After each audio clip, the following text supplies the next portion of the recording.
Approval of Governor Cuomo's 2012 state budget brought with it some good news and some bad news for Stony Brook Hospital.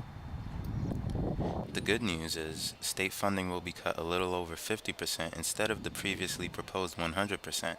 The bad news, cuts are still on the way.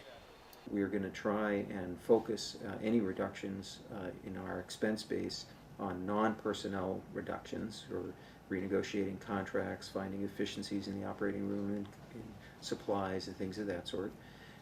But as we look at it, based on the order of magnitude of the reduction, we anticipate that we'd still have to lay some people off. And layoffs won't be limited to hospital staff. The School of Medicine gets the majority of its funding from the hospital, so its faculty members are also in danger of losing their jobs.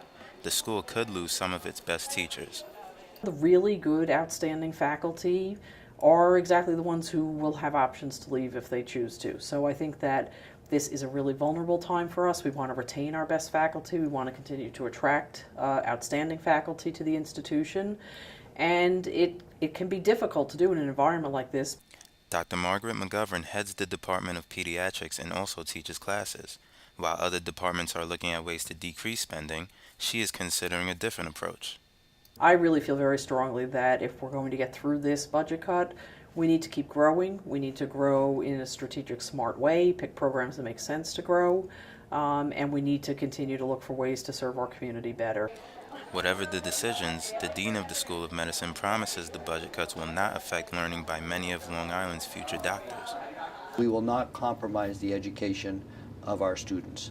That is number 1, 2, 3, 4, and 5 on my list of priorities. And so however we deal with the budgetary cuts, I'm pledged to make sure that it doesn't adversely affect our students' education. The hospital will have to eliminate a total of $47 million in spending from its budget. In a letter to his employees, Dr. Strongwater said he and his staff are reviewing every possible way to cut non-salary expenses, and once that process is done, they will know exactly how many people will be let go. For Stony Brook News, I'm Doric Sam.